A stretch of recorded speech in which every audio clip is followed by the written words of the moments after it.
안녕하십니까. 영화오독 이작가야입니다. 약쟁이입니다. 안녕하세요. 문직입니다. 네, 저희가 사과 말씀 먼저 드릴게요. 지난번에 병따개님의 후원으로 우리가 고무되어서 고가의 마이크 장비를 새로 샀다고는 해놓고는 올라간 에피소드 음질은 더 개판으로 올라갔는데 제가 편집 중에 조작을 잘못해서 파일을 일부분을 날리는 바람에 그래서 제 목소리 파일이 날아가서 어... 그래서 그렇게 됐습니다. 죄송합니다, 병따개님. 오늘은 잘 들어가겠죠? 오늘은 괜찮아요 아레나 효과가 없을 것으로, 울림 효과가 없을 것으로 기대를 하고 있습니다. 네. 미세먼지 많은데 어떻게 뭐 좀 잘 거시기 하고 있으신지요? 미세먼지 많은지도 모르죠? 아니요, 진짜 너무 심하더라고요. 밖을 보면은 가시거리가 굉장히... 미세먼지가 눈에 보여요 원래? 아니, 미세먼지가 있으면 먼 데에 있는 게 안 보이지 않아요? 그 산 같은 것도 안 보이고 저희 집에서는 특히 어떤 산이 있는데 건물과 건물 사이에 보이는 산이 있는데 미세먼지가 없는 날이면 별로 없는 날이면 그 산이 보이는데 있는 날이면 정말 형체도 없이 안 보여요. 그 산 없어진 거예요. 그래요? 먼지 많아서 들어간 거지. 그렇구나. 무슨 말이에요? 그 큰 게 그럼 어디 가죠? 집을 땅굴 파고 들어갔지. 예. 최근에 뭐가 제일 화제죠? 미나리.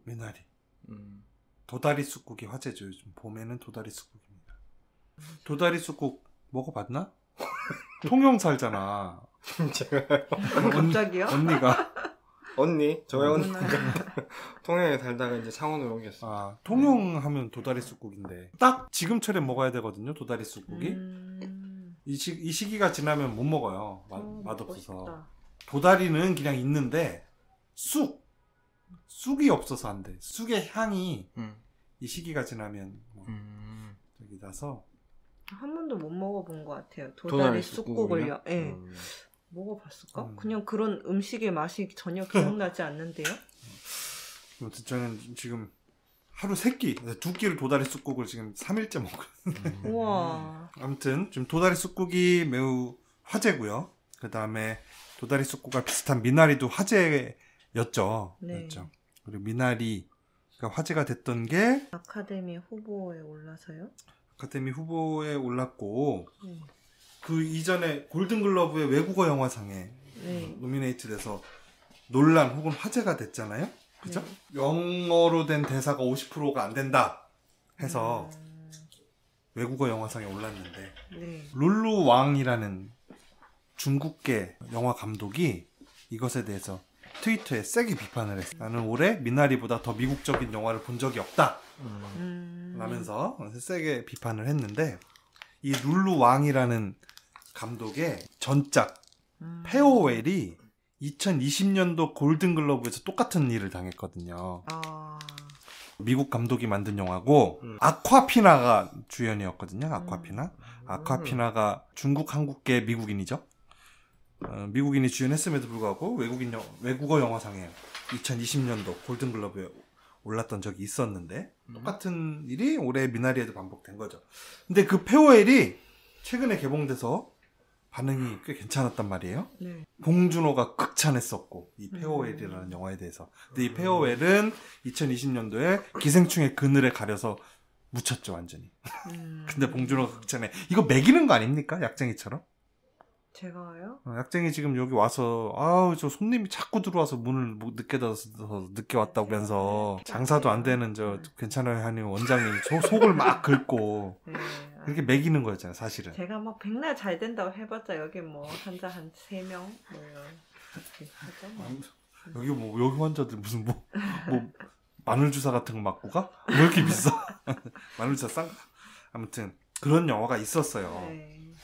그래서 페어웰이라는 영화가 상당히 최근에 주목을 받고 있고 그리고 그 미나리가 주목받으면서 이 페어웰도 덩달아서 같이 또 주목받는 그 뭐랄까 헐리우드에서 불고 있는 아시아계 특히 극동아시아계 문화라든지 배우 감독들 주목을 받으면서 페어웰도 같이 다시 미나리에 이어서 주목을 받고 있는데 작년 영화인데 올해 뒤늦게 코로나 영향으로 우리나라에 올해 개봉했어요. 2월달에. 아무튼 이 페어웰 감독이 누구라고 그랬죠?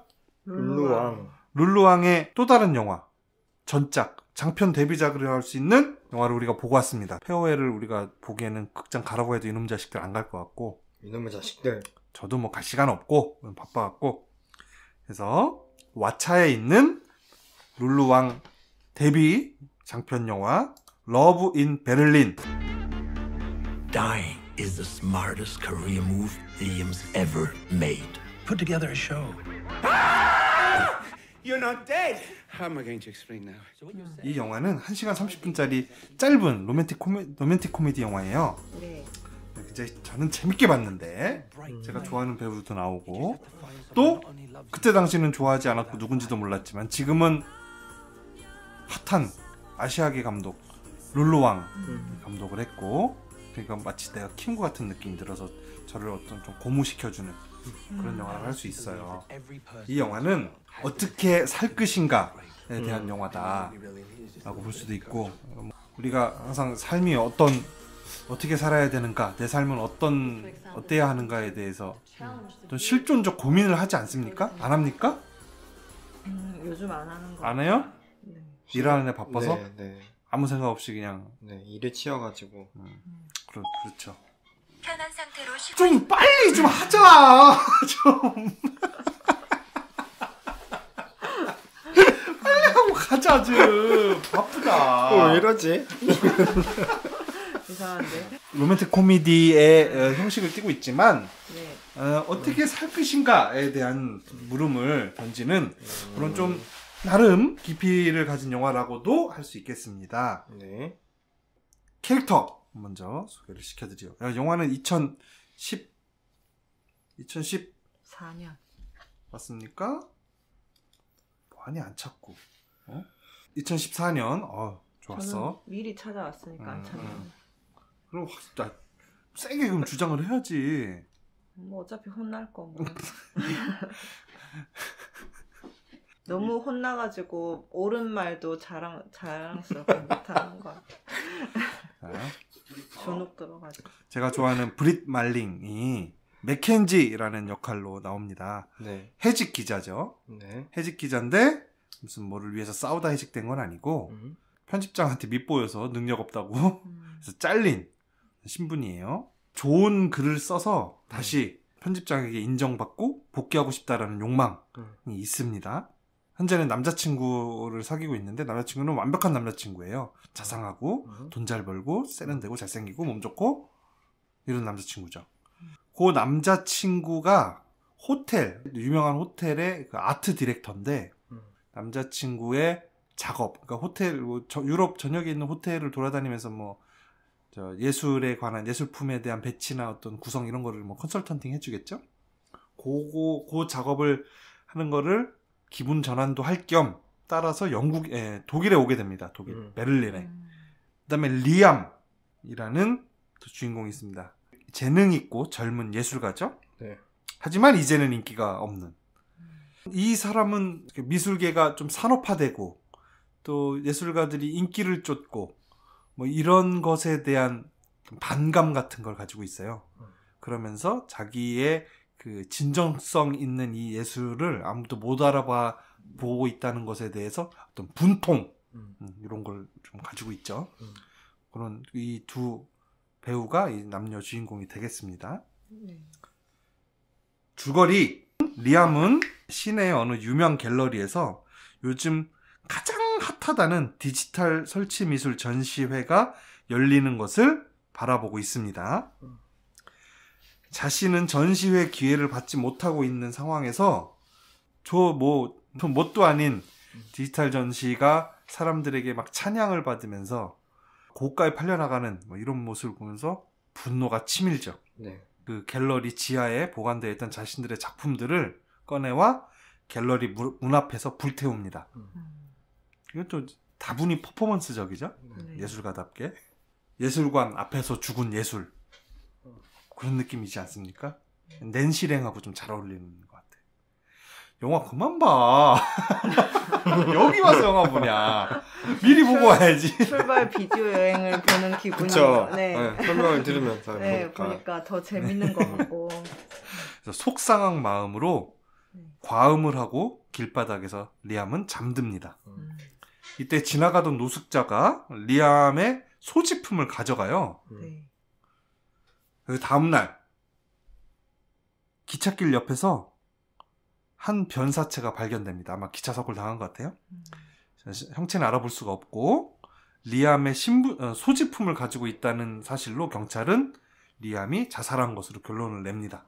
재능 있는 젊은 작가의 자살이 알려진 후에 미술계에서는 리암의 위상이 떡상하죠. 그 미술계의 큰손들이 이 갤러리, 아까 나왔던 리암이 자기 작품을 불태웠던 갤러리의 주인인 다니엘에게 네가 평상시 리암하고 친하게 지냈었으니까 리암의 작품을 더 찾아와라. 지금 이건 현대 미술의 최고 아티스트로 지금 등극할 판이다. 얘가 더 찾아와라 라고 다니엘을 막 몰아붙여요. 그래서 다니엘이 어쩔 수 없이 리암의 미발표 작품들을 더 찾아보기 위해서 리암의 작업실로 가게 됩니다. 그곳에서 다니엘은 술에 취해 떡실신이 되어 있는 리암을 발견해요. 그래서 깜짝 놀라죠. 너 죽은 거 아니었어요? 막 하다가 보니까 자초지정을 들어보니까 노숙자가 죽은 것 같아요. 그래서 이 둘이 어떡할까 어떡하지 일이 너무 커졌는데 어떡하지? 라고 하다가 예정된 전시회만 끝내고 모든 걸 사실대로 말하기로 약속을 합니다. 한편 아트 디렉터인 남친을 따라온 맥켄지, 독일에서 젊은 작가의 죽음 그리고 그에 따른 작가의 위상 변화에 대해서 흥미를 느끼게 됩니다. 살아있을 때는 아무도 거들떠 안 보더니 죽은 다음에 완전 떡상하네. 이 신기하네. 고흐도 그랬죠. 그래서 이것에 대해서 기사를 한번 써보고자 하는 욕구가 생겨요. 좋은 기사거리를 찾았다라고 생각을 하는 거겠죠. 리암과 다니엘은 한 번의 해프닝으로 끝내기로 했던 이 비밀스러운 작전을 끝내지 못하고 계속 이어가게 되는데요. 사람 욕심이 생기다 보니까 과연 리암과 다니엘의 이 비밀스러운 연극 그리고 이것을 디벼파는 맥켄지의 취재 결말이 과연 어떻게 될지 영화를 한번 보시면 되겠습니다. 네.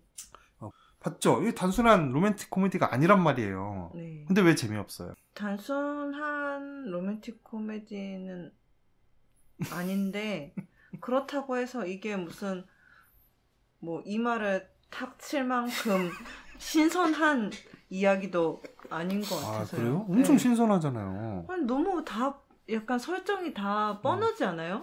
안 뻔한데? 그냥 구석구석 있는 설정들이 다 그냥 많이 보던 설정들이고 그러고 뭐 눈치를 채는 과정이라든지 뭐 결말을 어떻게 지을지 뭐 이런 것들도 다 그냥 뭐 이렇게 특별한 뭐 계기도 없이 그냥 갑자기 본인이 하고 알아채잖아요. 그래서 그러고 뭐 남자친구가 완벽한데 불완전한 사람한테 약간 설레 뭐 좀 빠진다 뭐 등등 이런 것도 굉장히 많이 보던 소재 같고 그러고 뭐 이런 과정에서 자신의 뭐 좋은 뭐 1등 신랑감 같은 남자친구보다는 자신의 꿈을 자신의 열정을 불태울 수 있는 뭔가 뭐 소재를 발견해서 자기를 위해 찾아가는 자아를 찾는 여성에 대한 이야기 뭐 이런 것도 좀 많이 봐왔던 얘기고 그래서 뭐 그냥 처음 보는 얘기는 거의 없고 다 있었던 얘기 같고 그러니까 이 자체가 문제가 있는 건 아닌데 그냥 되게 신선하거나 이러진 않아가지고 클리셰 투성이다. 네.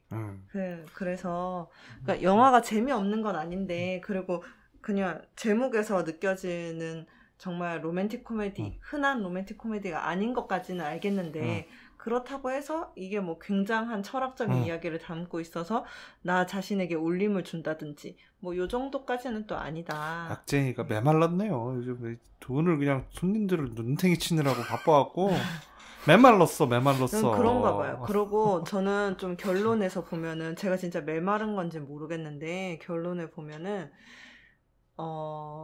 이 여자 주인공이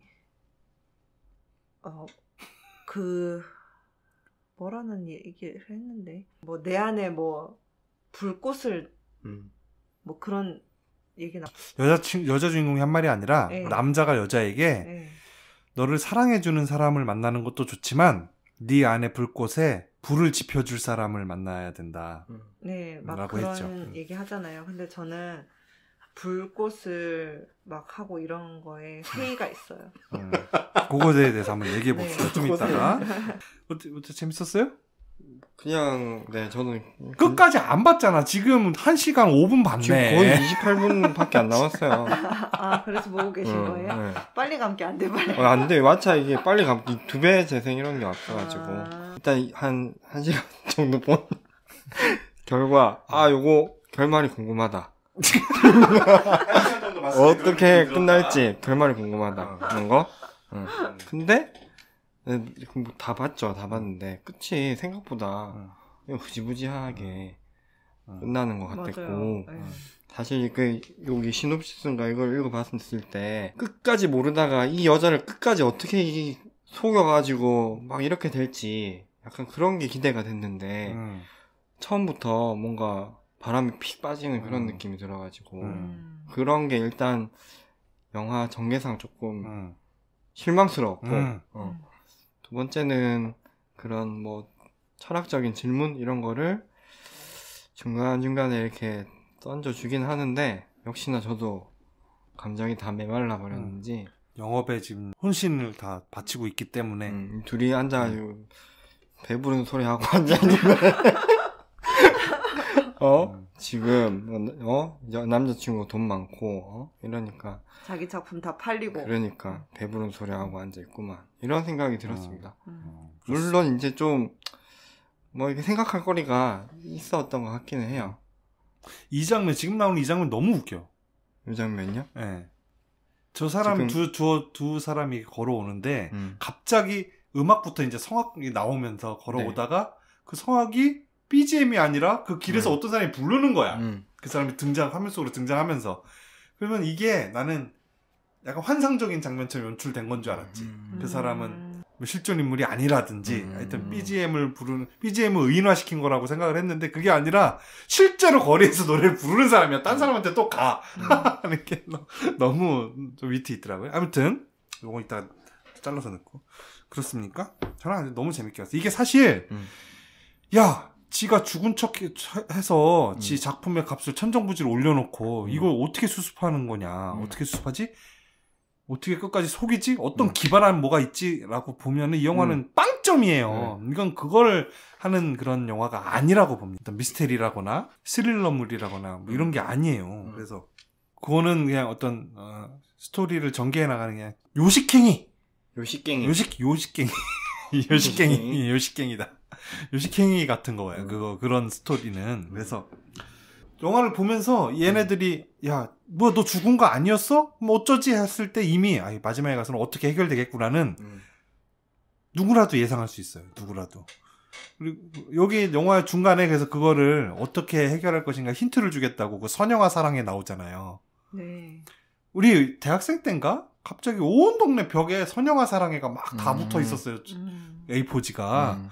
그래서 이 선영이 대체 누구냐? 이거 진짜 로맨스다. 막 했는데 나중에 광고였죠. 네.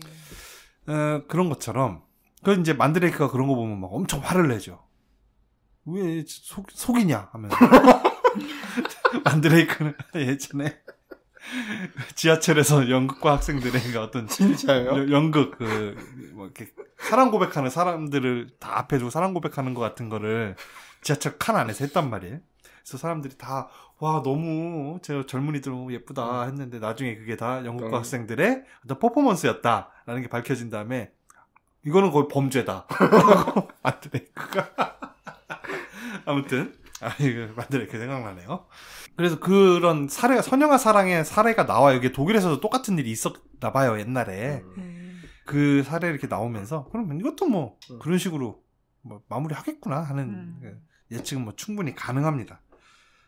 근데 이거는 뭐랄까 그 일반적인 로맨틱 코미디가 갖고 있는 그 장르의 문법을 상당히 많이 살짝 피해가고 있다는 느낌이 들어요. 뭐 예를 들어서 서로 뭐 애틋하게 뭐 데이트하는 뭐가 있고 막 마지막에 남자든 여자든 가서 위기의 순간에 마지막 한 번에 뭐 어떤 세레나데로 마음을 뭐 돌린다거나 아니면 자신의 어떤 뭐 과오라든지 진정한 사랑의 어떤 것을 깨닫고 그 사람에게 돌아간다거나 이런 내용이 없잖아요, 이 영화에서는. 만나고 헤어짐이 이 영화에서는 굉장히 그냥 담백하게 나와요. 보통 일반적인 로맨틱 코미디 같으면 여기 브릿 말링이 그 자기의 현남친 그 잘 나가는 아트 디렉터와 헤어지는 것 같은 것도 굉장히 그냥 갈등의 고조 같은 거를 보여주다가 이게 빡 어느 순간에서 이벤트처럼 폭발하는 장면이 나왔을 텐데 이건 그거 없이 그냥 아침에 자리에서 일어났는데 그냥 저 멀리 혼자서 짐 챙겨서 호텔을 떠나는 남자친구의 뒷모습이 그냥 화면 구석에 반쯤 걸쳐서 나오는 걸로 처리해버리고 만단 말이죠. 그런 식으로 좀 감정의 과잉 같은 것도 없고 의뢰 있기 마련인 그런 것도 없고 클리셰를 피해갔지 않았나 뭐 그런 생각이 있어요. 그리고 여기서 진정으로 말하고자 하는 거는 저는 그거라고 봅니다. 어떻게 살 것인가? 어떤 삶을 살고 싶으십니까? 행복한 삶을 살고 싶으세요? 아니면 가치 있는 삶을 살고 싶으세요? 행복한 삶이요. 문지기는? 두 개 다 살고 싶습니다. 그게 힘들어. 네. 이걸 선택하면 무조건 행복해지는 게 아니라 어느 방향을 추구하면서 살고 싶냐.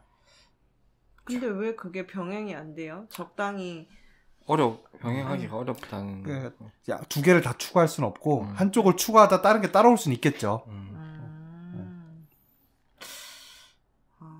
진짜 하고 싶은 거 하면은 가치 있게 살고 싶은데 내가 이때까지 살아온 꼴을 보니까 그건 안 되겠더라고. 그렇죠. 포기. 그래서 행복하게 라도 살아야 되겠다. 차선입니까 행복이? 여기서 그렇게 나오잖아요. 남들은 행복하게 그래 행복 비슷하게라도 살면은 성공인데. 그러니까 행복하게 살고 있다는 뜻이 아니라 행복하게라도 살아는 게 이제 최소한의 목표랄까? 이제 그렇게 되는 거죠. 나의 댐댐이를 봐서는 가치 있는 삶을 지속하기에는 글러 먹었어요. 의지도 없고 저지른 죄도 많고 지금 큰일 난데 좀 조금만 더 유명해지면은 바로 미투 고발 오는 거 아닙니까? 세고랑 찬. 예전에 5학년 때 여학생들한테 진짜 안 됩니다. 이 영화는 그거에 대해서 물어보는 영화예요. 너 어떻게 살 거냐. 이 로맨틱 코미디의 외피를 쓰고는 있지만 일단 이 남자 리암은 투쟁하는 삶, 그러니까 위대함을 추구하는 삶을 살아요. 행복한 건 중요한 게 아니다.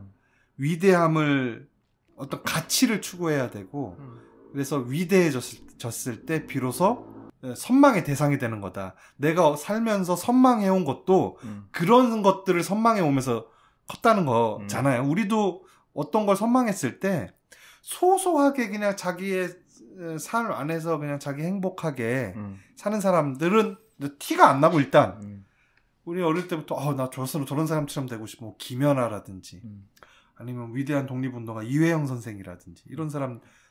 이회영 선생 모릅니까? 진짜 실망입니다. 압니다. 이회영 선생님. 전화번호도 알고 있어요.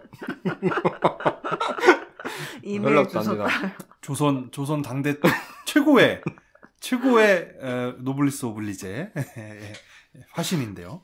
아무튼 그런 사람들 이순신 장군이라든지 그렇죠. 위인전 보면서 아니면 하다못해 이병헌이라든지 를 선망할 거 아니에요. 근데 그 사람이 뭐 이병헌을 선망한다 했을 때 잘생겨서 선망하는 거겠어요? 뭐 그것도 있겠지만 그 사람이 가진 어떤 연기력이라든지 그게까지 도달하기 위해서 피를 토하면서 막 노력을 하면서 그 경지에 올랐을 거 아닙니까?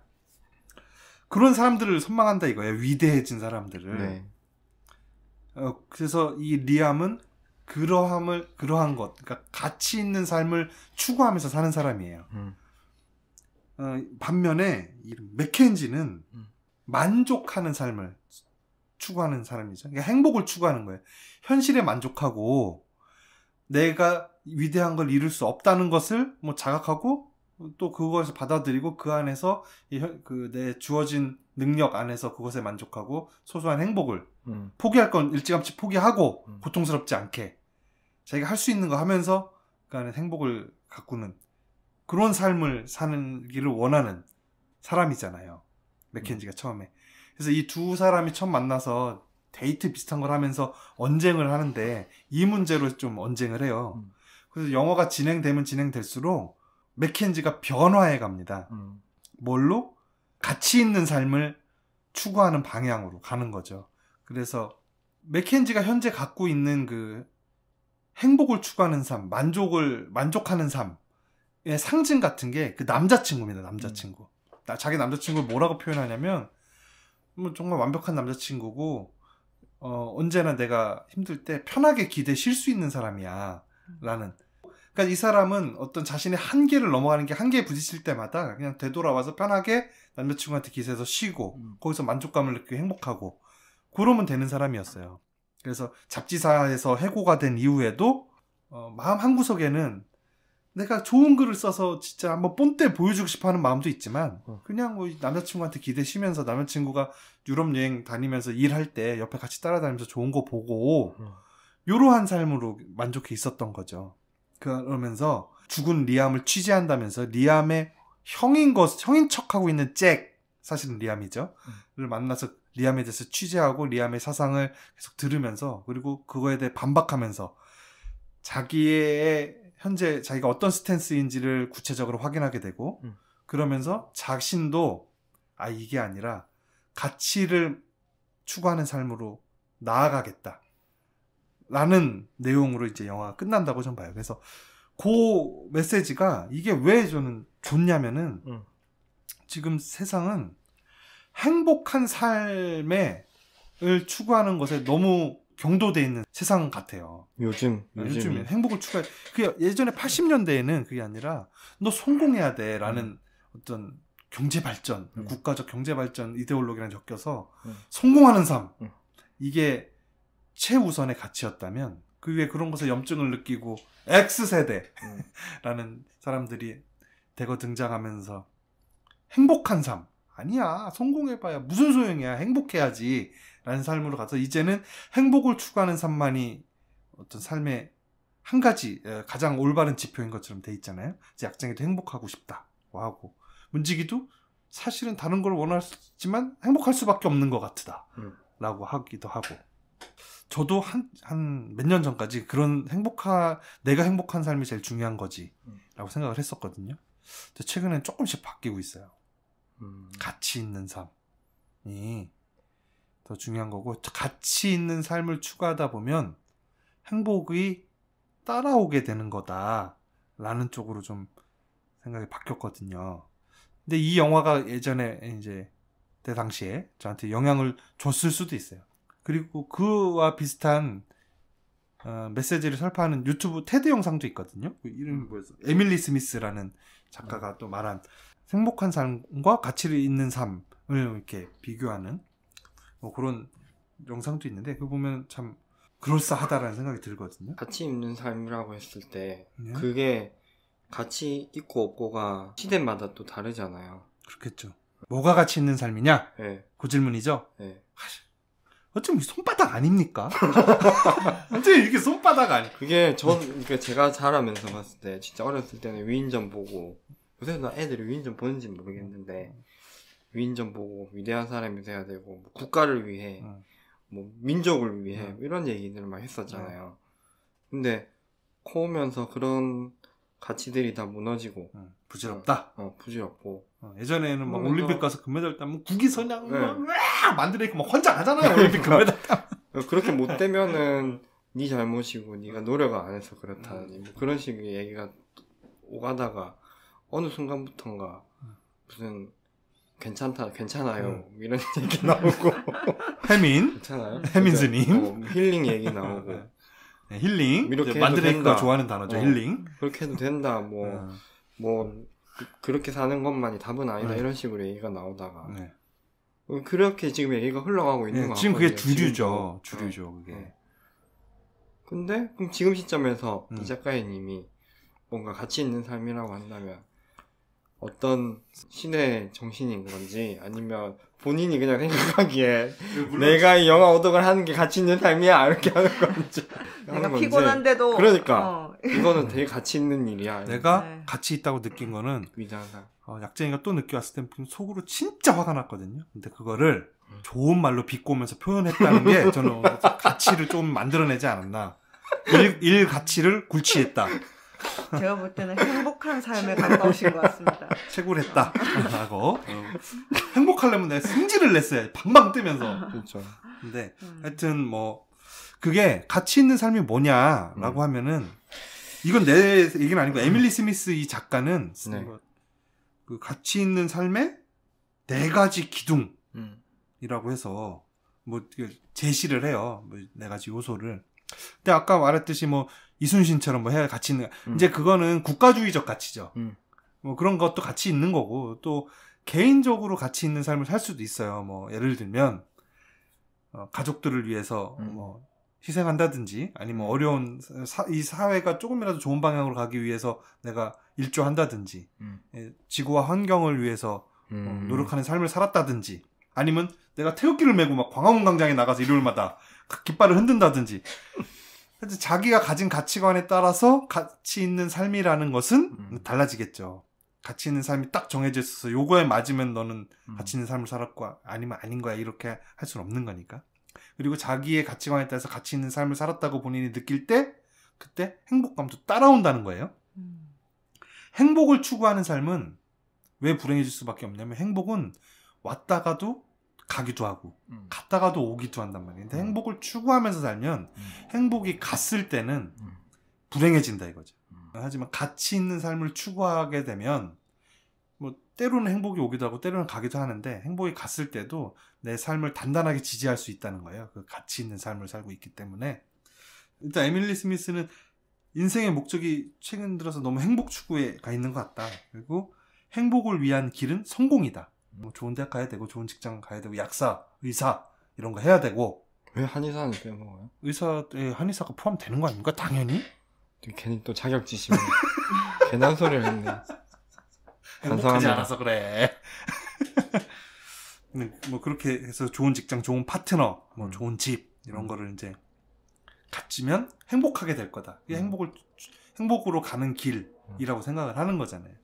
근데 그럼에도 불구하고 사람들은 만족을 못하는 사람이 태반이잖아요. 네. 현대 사회가 점점 우울증이 많아지고 우울증을 진단하는 기술이 발달해서인지 아니면 실제로 사람들이 우울해서인지는 알 수 없지만 자살이 계속 증가하고 있고 행복을 추구하는 사람들은 더 많아졌는데 사람들은 더 우울해지고 더 많이 자살한다는 거 아니에요.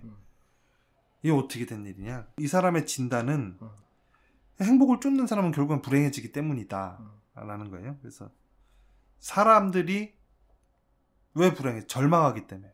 왜 절망해? 그거는 행복하지 않아서가 아니라 자기 삶에 의미가 없을 때, 자기 삶에 가치가 없을 때 절망한다는 거예요. 삶의 의미를 갖기 위해서는 4개의 기둥이 필요하대. 4개의 요소가 필요하대. 첫 번째로 유대감이 있어야 되는데 나는 이 4가지 요소에 대해서 잘 모르겠어요. 잘 모르겠는데 일단 유대감이 있어야 된대. 누구랑요? 뭐 이제 사람은 타인과 함께 있을 때 유대감이라는 걸 느낀다는 거 당연하겠지. 유대감이 누구랑 같이 느끼는 감정이잖아요. 가깝게 느끼는 감정. 그래서 사랑, 우정, 동료애 같은 거죠. 기본적으로 그게 있다면 인생이 풍요로워지고 같이 있어지겠죠. 그래서 결혼도 하신 거고 그래서 자식도 낳은 거고. 네. 유대감이 왜 자꾸 약해져요. 자식도 있고 결혼도 했는데 자꾸 저 시험에 만들지 마. 이게 유대감의 첫 번째 요소고 두 번째가 이제 목적이라는 거예요. 이거는 삶을 앞으로 나아가게 하는 원동력이 된대요. 네. 그래서 뭐 직업 같은 거, 그러니까 자기가 하고 싶은 직업이야겠지. 그냥 하고 싶은 직업이 아니더라도 자기가 기본적으로 이 일에 대해서 열심히 하고 잘하려고 하는 마음이 좀 있어야 그렇게 억지로 하는 직업에 대해서 말하는 건 아닐 거예요. 그거는 고통이죠. 예를 들어서 의사면 아픈 사람을 치유해주고 그 사람이 건강하게 회복된 모습을 보면서 어떤 만족감이라든지 성취감을 느낄 거 아닙니까? 네. 약쟁이는 운동하러 헬스클럽에 사람이 왔는데 이 사람이 운동은 대충대충 해서 몸이 잘 안 늘어. 그래서 내가 가서 스테로이드를 딱 꼽아줬더니 바로 몸이 막 엄청 좋아져서 몸짱 대회 나가고 이런 걸 보면 또 만족감을 느끼고 네. 내 삶에 어떤 좀 더 가치 있어짐을 느낄 거 아니에요. 네. 이런 거를 말하는 거예요. 그래서 목적을 갖게 하는, 그러니까 꼭 직업이 아니더라도 어디 가서 봉사활동을 할 수도 있고 그 사회운동을 할 수도 있고 이런 목적을 갖게 하는 대표적으로는 직업이라고 말할 수 있겠습니다. 이게 중요하대요. 그래서 목적을 찾을 수 없을 때 사람은 방황하게 된다는 거예요. 사실 맞는 것 같아. 내가 또 돌아봤을 때 제일 방황했을 때가 제가 하는 직업이 초창기 되게 고됐거든요. 진짜 힘들었어요. 그래서 이거를 군대보다 더 힘들었어. 너무 피고 하루에 잠을 뭐 3시간, 4시간씩 자고 뭐 긴 얘기는 안 하겠어. 하여튼 그랬었는데 그때는 근데 방황은 안 했어. 방황할 시간도 없었지. 제일 방황했을 때가 군대 제대하고 학교 갈 마음이 복학할 마음이 없었거든요. 그래서 그때는 뭐 미래를 길게 생각도 안 하니까 그냥 놀고 먹고 있을 때 맨날 하루에 16시간씩 스타크래프트 할 때 그때가 잘하셨나 보네요. 그때 제일 방황했던 것 같아. 뭐랄까 기분도 항상 안 좋고 뭐 당연히 미래가 꼼꼼하니까 그거에 대해서 깊이 고민을 안 해더라도 일단 꼼꼼하니까 기분이 안 좋았겠죠. 그때 제일 방황했던 것 같은데 술도 제일 많이 먹었고 마찬가지로 이제 그런 게 있고요. 또 하나는 초월성이랍니다. 초월성. 이거는 정말 이해를 못 하겠는데 이분은 뭐라고 예를 드냐면 예술 품음을 감상하거나 아니면 종교를 갖고 있는 사람은 어떤 종교적 체험 같은 거 막 박수치고 노래할 때 눈물이 저절로 막 이렇게 나잖아요. 그런 거. 그런 게 다미선교회 뭐 이런 데 가면 박수치면서 노래한단 말이에요. 그런데 그분들이 다 울어. 근데 어떤 초월적인 어떤 느낌을 받은 거 아니에요? 가치 있는 삶의 한 기둥, 초월성. 그리고 뭐 어떤 사람은 자기가 좋아하는 어떤 음악을 들을 때라든지 어떤 막 온몸에 설이 솟구치는 곤두서는 감동 같은 걸 느낄 때도 있고 이 사람은 자기는 글을 쓸 때 막 무아지경에 빠져서 막 글을 쓸 때 어떤 이렇게 초월적인 어떤 느낌을 받는데요. 초월적인 어떤 느낌을 요런 어떤 초월성이 또 하나의 적이래요. 그래서 이게 구체적인 예를 들어주는데 어떤 학생들한테 60m짜리 나무를 1분 동안 쳐다보게 했대요. 1분 동안 계속 쳐다보게 하고 그 다음에 실험을 했겠죠. 타인을 도와줄 수 있는 뭐 실험맨이 와서 도와줄 수 있는 환경을 이 사람을 딱 노출시킨 거예요. 그랬더니 그런 기회에 더 관대하게 도와주고 이런 확률이 더 높아졌대요. 왜죠? 초월적인 나무를 쳐다봤잖아. 60m짜리 60m짜리 나무 봤어요? 진짜 초월적이지. 난 요번에 스웨이즈 운하가 400m짜리 배로 가로막혔다는 사실에 너무 초월적인 경험을 했어. 그래서 나도 모르게 H&M 현대상선 주식을 막 샀죠.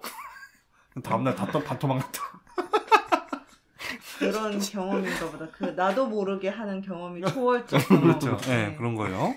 가치 있는 삶. 그래서 어떤 그러니까는 우리가 합리적인 판단이나 어떤 계산에 의해서 항상 살아갈 텐데 그런 것이 아닌 어떤 인간의 법칙 뛰어넘는 높은 곳에서 조망한다는 기분 같은 게 잠깐 들 때가 있잖아요. 우리 현타 온다고 할 때도 있고 뭐 보통 우리 현타는 좀 부정적인 의미로 쓰지만 그런 걸 말하는 것 같아요. 그 다음에 마지막 하나가 스토리텔링이래요.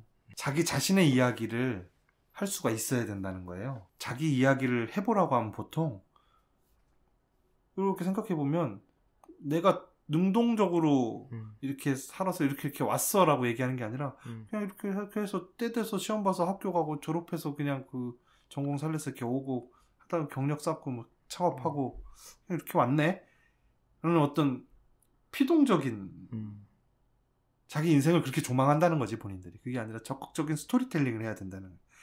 우리 삶은 단순한 사건들의 연속 나열이 아니라 스스로 우리의 삶을 수정하고 재해석하고 재구성해야 된다는 거예요. 그러면서 어떤 부상당한 운동선수의 예를 들더라고요.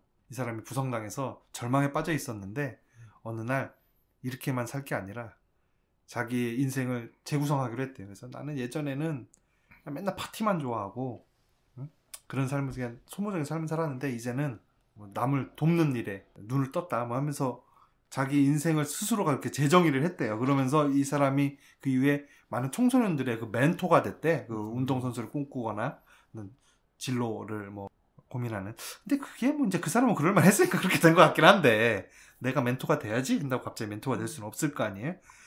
어쨌든 이거 하나 얘기했지만 자신의 삶을 그냥 피동적인 것으로 내버려 두는 게 아니라 지금까지 이렇게 살아왔던 삶도 어떤 시각에서 스토리텔링을 해서 바늘을 쫙 끼느냐에 따라서 전혀 다른 이야기의 주인공이 될 수가 있고 내가 그러니까 자기 자신의 삶을 가치 있게 스스로가 이야기할 수 있어야 된다는 얘기인 것 같아요. 제 생각엔.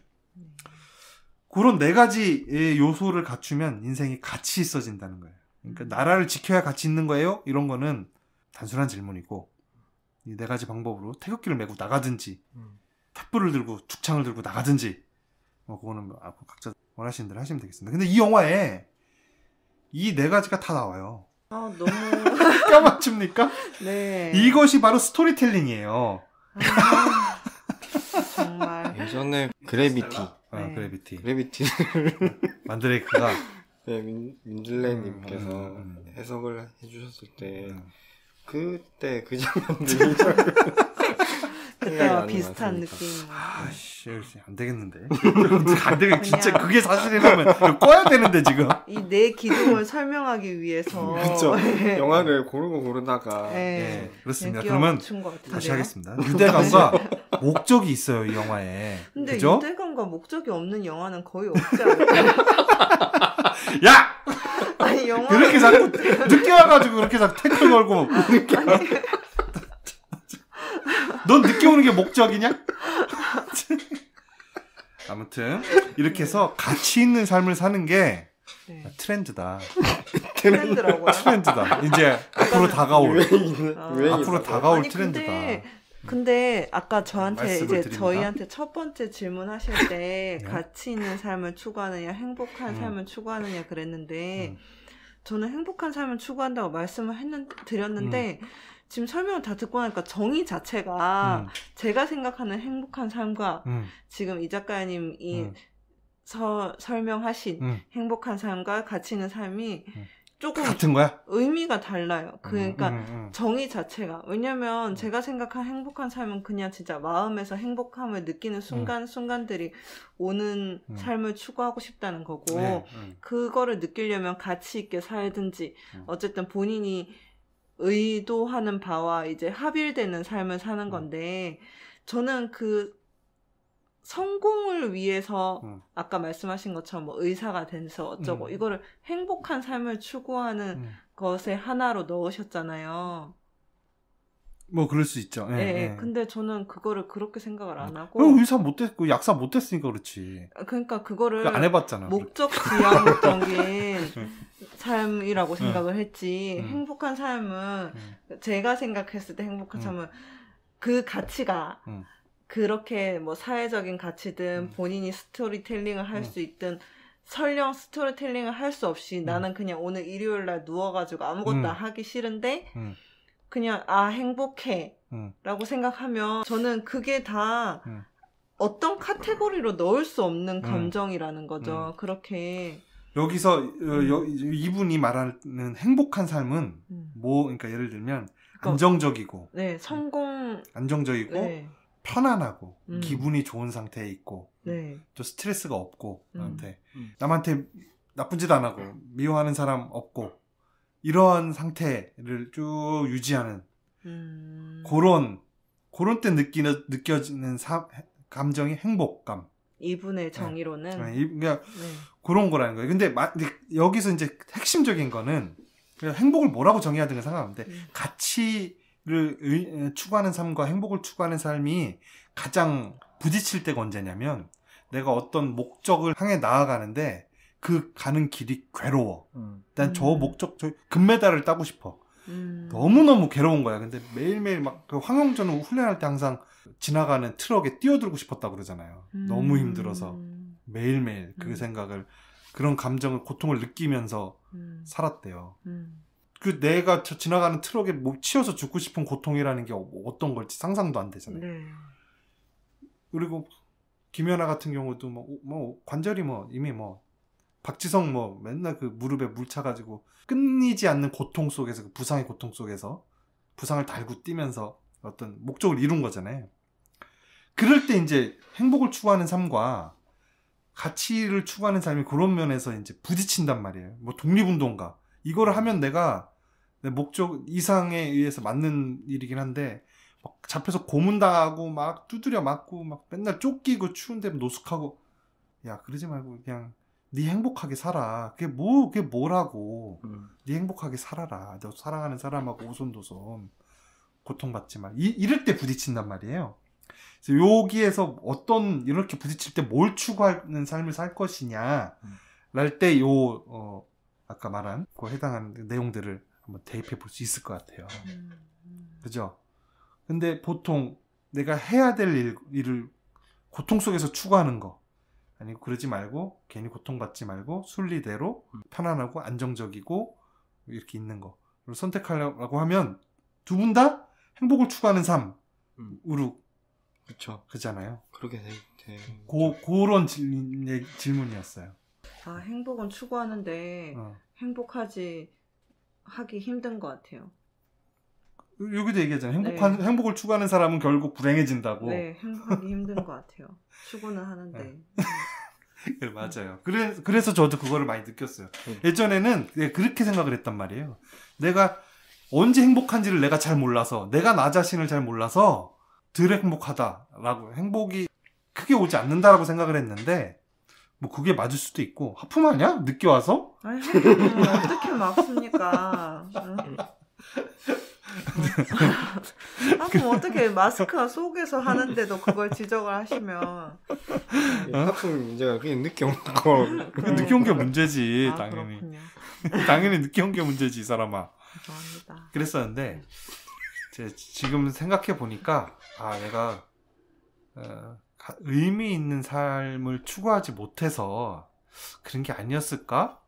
라는 생각도 좀 들고 있어요. 그래서 의미 있는 삶을 살기 위해서 조금 더 노력하는, 그래서 PT병을 버리더라도 껍데기 다 까서 버리려고 노력하고 있고요. 그건 누구나 다 하고 있는 거 아닙니까? 원래 지금? 하고 있는 거 아니에요? 그리고 고기도 안 먹으려고 하고 있고, 그거는 하지 않고 있습니다. 그리고 전기차를 쓰려고 하고 있고. 쓰려고 하고 있는 건 중요하죠. 돈이 없잖아. 테슬라가 약간 행복 추구잖아요. 테슬라 멋있으니까. 그거는 약간 중첩돼. 내가 가치 있는 삶을 추구하다 보니까 행복이 따라온 거야, 그거는. 아니, 약간 그런 것 같은데. 근데 가치 있는 삶을 추구했던 행복이 따라온 걸 어떡합니까? 아니, 근데 우연찮게? 아직 따라오지 않았어요. 네. 그래서 돈을 더 벌어야 돼서 그래서 석유 기업에 막 투자를 했더니 돈이 막 불어. 그 가치 있는 삶에 대한 얘기이신 거죠? 그래서 주식도 가급적이면 지구를 환경을 좋은 방향으로 끌어가려는 뭐 대한기업들에 투자하는 방향으로 또 하려고 하고 있고요. 가급적이면 이게 주변 사람들한테 우리 직원 중에서도 맨날 느끼고 오는 애가 있어요. 하지만 좋은 말로 하려고 하고 있고 뭐 그러고 있습니다. 그래서 이 영화에서 제시하는 답은 가치 있는 삶을 추구하는 게 좀 더 좋다라는 식의 그 엔딩을 내는 것 같아요. 그래서 제가 이 영화가 더 마음에 들었는지 몰라요. 그렇습니다. 하품 또 하냐? 아니요, 지금 안 했는데요. 우리가 가치 있는 삶을 추구하는데 고통이 따를 수 있다. 수반되겠죠? 수반된다. 행복한 삶을 추구해도 고통은 또 수반될 수 있을 것 같아요. 고통이 수반되지 않는 삶을 지향하는 건 어떤 삶이에요? 편안한 상태로만 근데 그게 거의 불가능하잖아요. 그러니까 그거를 추구하는 거잖아요. 네. 그거를 하고 있는 사람 없겠지만. 격렬하게 쉬고 싶은. 저는 잘 모릅니다. 저의 정의는 아니에요. 이 에밀리 스미스의 정의에 의하면 행복이라는 거는 뭐 안정적이고 편안하고 뭐 이럴 때 느끼는 감정이라고 했으니까, 그리고 기분 좋을 때 느끼는 감정 이런 거라고 했으니까 그런 거는 행복을 추구하는 삶이라고 볼 수 있겠죠. 고통스러운 거를 가치 있다고 얘기하는 건가요? 내가? 고통스러운 걸 가치 있다고 얘기하는 거면은 그러면 딱 소리가 나면 아프다라고 말하는 거랑 똑같은 거예요. 맞았으니까 아픈 거고 딱 소리가 난 건데. 아니 근데 대부분 여기서도 뭐 위대한 사람이 되는 거니 무슨 얘기? 그러니까 위대해지기 위해서는 끊임없이 자신을 갈고 닦아야 될 거 아니에요. 네. 근데 안정적으로 살려면 얼마나 그 전에 고통스러운 순간들을 겪어야 되는데. 그러니까 그 성립이 안 되죠. 네. 아까 내가 하려던 얘기가 뭐였냐면, 고통을 안 느끼기 위해서는 가만히 있어야 되잖아요. 네. 어디가 나가면 스트레스고 일해도 스트레스고 그러니까 가만히 있어야 돼. 근데 가만히 있을 수가 없어, 우리가 살기 위해서는. 그럼 나가서 내가 최소한의 고통을 겪어야 그 돈으로 내가 가만히 있을 수가 있어요. 그죠? 가만히 있기 위해서 고통을 겪어야 돼. 고통을 안 겪기 위해서 가만히 있는 삶을 택했는데, 그러니까 행복을 추구하는 삶은 가능하지가 않다는 완벽한 논리지 않습니까? 행복을 추구하기 위해서는 불행해져야 돼. 나가서 고통받고 와서 이런 거 막 쿠사리 먹으면서 해야 되고 손님이 막 스테로이드 부작용 났다 엉덩이 살 괴사했다고 막 찾아오면은 막 물어줘야 되고 행복을 추구하기 위해서는 불행을 감수해야 되는. 그래서 결국엔 그건 맞지 않다. 똑같은 행위를 해도 제가 스테로이드 한 방을 놔줬을 때 몸이 막 커지는 거를 네? 보면서 막 기쁘고 이분에게 내가 새로운 몸을 주고 새로운 삶을 주고 이런 거를 기쁘고 이 과정이 기쁘면 가치 있는 삶이 되는 건가요? 그러면 일단 가치 있는 삶을 만들기 위해서는 4가지 요소가 네. 필요하다 했는데 그중에 네. 한 가지 정도는 충족이 되겠죠. 네, 그분과 나의 유대감. 아니 뭐 목적. 응? 목적. 유대감. 왜요? 저의 유대감은 이제 서로 느끼는 건데 그 사람은 님 싫어할 수도 있죠. 그럴 수도 있죠. 아니 그 사람하고 사귀면 유대감도 되고 목적도 꼭 되고. 사귀어야지 유대감. 보통 유대라고 하면 제가 생각할 때 이 사람이 잘 됐으면 하는 마음은 유대감의 하나 아닐까요? 뭐 그럴 수도 있지 않을까요? 나는 모릅니다. 나는 뭐 정답은 없어요. 각자 알아서 판단하시는 거죠. 초월성은 잘 모르겠지만 어쨌든 제가 하는 일들이 꼭 목적이 돈을 내가 벌어야지 이런 거보다는 이 사람이 더 잘 됐으면 하는 마음에 하는 되게 많거든요. 근데 그렇다고 해서 제 삶이 되게 막 제가 가치 있는 삶을 추구하는 사람이라고 생각하진 않았단 말이에요. 왜냐면 그 너무 조금해서. 순간이 그렇죠. 순간순간이 그냥 어떻게 생각하면은 행복한 거잖아요. 이 사람이 몸이 커져가지고 그러면 행복하잖아요. 제가 느꼈을 때 성취감 그리고 또 잘 됐으니까 하는 기쁨 이런 게 있잖아요. 그러면 저도 모르게 가치 있는 삶을 살고 있는 것인지 아니면 가치 있는 삶을 추구해야 하는 것인지 그거는 모르겠어요. 네. 가치 있는 삶을 살고 있는 것인지라고 물으시면은 너는 누구의 삶이라고 일의 가치도 없을 수 있겠습니까? 가치는 있겠죠. 그리고 가치 있는 삶을 추구하는 사람이라고 하더라도 행복감이 그 사람 삶 안에 또 있겠죠. 뭐 가치 있는 삶을 추구하면 행복은 당연히 따라온다 했으니까. 뭐 그 반대의 경우도 마찬가지일 테고. 근데 본인의 그 삶의 태도를 어느 방향으로 잡고 살 거냐. 어떤 사람은 경제적 성공을 놓고 사는 사람도 있을 테고 어떤 사람은 아니야. 그런 걸 떠나서 나는 좀 더 추상적인 행복한 삶을 살 거야. 한 번 사는 건데 라는 사람도 있을 테고 어떤 사람은 가치 있는 삶, 의미 있는 삶을 살겠다 하는 사람도 있을 테고 여기서 의미 있는 사람은 자식을 굉장히 잘 키워내서 잘 보살피고 사랑으로 키워내서 온전한 하나의 사회 구성원으로 드러냈다 하는 데에서도 가치 있는 삶이 될 수도 있는 거고요. 여기서 작가는 그 자기 아버지 예를 그런 식으로 들었거든요. 하여튼 여러 가지 삶의 태도가 있는데 경제적으로 성공하는 삶 유행이 지난 것 같고 현재의 트렌드는 행복한 삶인 것 같고 앞으로 올 트렌드는 이 팬데믹 사태 이후에 다가올 미래는 가치 있는 삶을 추구하는 삶의 시대가 올 것이다. 그래서 미리 여러분들에게 알려드리는 겁니다. 잘 알겠습니다. 행복한 삶으로 살겠습니까? 저요? 네. 항상 뭐 어떤 선택의 순간들이 찾아오는데 무너집니다. 저는 행복한 삶으로. 선택의 기로가 뭐 우리 같은 평민들한테 있을 게 있나요? 요번에 서울시장 선거 후보도 똑같은데 선택의 기로가 저는 바빠가지고 이번에 못했는데 그런 선택의 순간에서 항상 편안한 삶으로. 그렇군요.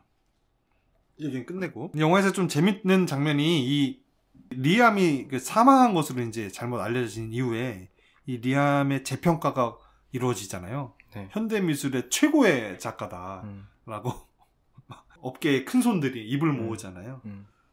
너무 웃기잖아요. 좀 위선적이라고 느껴지잖아요. 근데 우리도 똑같지 않나요? 우리도 누가 지인이 죽었어. 장례식장 가잖아? 그 사람한테 다 좋은 얘기 해주잖아요. 그 장례식장뿐만 아니라 나중에 뭐 친구들끼리 술자리 같은 데라든지 이런 데서도 예전에 죽은 사람 얘기가 나올 때는 또 좋은 얘기만 한다고요. 일찍 죽는 사람들이 다 좋은 사람들만 골라서 일찍 죽는 것도 아닐 텐데 어떻게 일찍 죽은 사람들은 다 좋은 평가만 나와. 사실 그러면 그게 평가가 잘못된 평가라는 얘기잖아요. 많은 것들은. 근데 잘못된 예시 같아요. 죄송한 말씀이시지만 죄송한 말씀이지만 예전에 죽은 친구 얘기할 때도 망자에 대해서 안 좋은 소리를 하는 게 조금 사회적으로 좋지 않아서 입 밖에 내지 않을 뿐이지 그 사람에 대해서 정말 좋은 기억만 남아서 이 사람을 높이 평가하는 것 같지는 않거든요. 여기 나오는 저 평론가들도 네. 그 작품이 진짜 좋아서 높게 평가한 사람 없었어요. 그러니까 이 영화에서는 이제 그런데 네. 거긴 게다가 또 심지어 이제 작가는 사망을 하면 더 이상 작품을 내지 못하니까 남아있는 작품들이 귀해지잖아요. 더 이상 생산이 안 된다고 생각하니까. 그래서 여기서는 사후에 더 높아지고 뭐 이런 거는 이해가 되는 상황이고 또 뭐 조금 위선적이기도 하고 그런데 우리가 죽은 친구한테 나쁜 얘기를 안 하는 거는 그것도 마찬 그 죽은 망자가 더 이상 개짓거리를 할 수 없기 때문에 기존에 해왔던 개짓거리들을 이제 칭찬을 하고 미화시키는 거 그런 거군요. 가치가 올라가는 것이죠. 그런 그 이전 거군요. 개짓거리를 얘기하면 네. 우리 그렇습니까? 그 미술 산업계야 이제 미술 산업계에서 예술 산업계에서 벌어지는 행태가 위선적이라고 손가락질 하지만 우리도 뭐 크게 다를 바 없다. 우리가 하는 게 거기 가서는 돈이 붙으면서 또 벌어지는 일이다 정도 뭐 저는 뭐 그렇게 생각합니다. 집에 예술품 좀 있어요? 예술품이라고 할 만한 뭐 그림도 있고 뭐 그런 건 있지만 이렇게 가치가 올라가고 뭐 이럴 만한 그림이 있나 보네요. 그림이 있지. 그림 없어요? 있죠. 예술 작가의 그림 같은 거야? 꼭 포스터라도 뭐 그런 거 있잖아요. 이 어떤 작가의 복사본이라도 그림 같은 거는 예술품을 걸어는 놨지만 명품 진품은 있는데 뭐 진품이 있다고요? 네, 근데 뭐 이렇게 알려진 사람은 아니니까 내가 그래도 진품인 거잖아. 실제로 그린 거니까. 집에도 영혼이 있다고 그랬어요. 그래서 집에 영혼은 그 집안에 걸려있는 예술품이라고 하대요. 그래서 최소 집값의 5% 이상은 예술품이, 그게 뭐 그림이 됐든 조각이 됐든 책이 됐든 CD가 됐든 음악이 됐든 뭐 요즘 음악 CD 뭐 듣는 사람 없으니까 하여튼 그런 어떤 인문 예술과 관련된 무엇이 채워져 있어야 된다. 그래서 좀 깊이 공감을 했단 말입니다. 네. 우리도 다음 2주 후에 모일 때까지 2주간 가치 있는 삶을 추구하는 삶을 살아보고 그 체험 결과에 대해서 한번 서로 이야기해보는 시간을 갖도록 하죠. 그리고 2주간 가치 있는 삶을 사는 겁니다.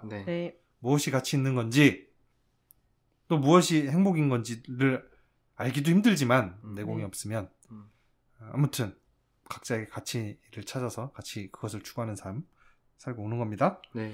무슨 가치로? 가치의 가치? 이런 거 하지 마. 이런 거 하지 말라고. 그런 거 하지 마. 무슨 뭘 하셨는지도 저는 파악을 못했어요.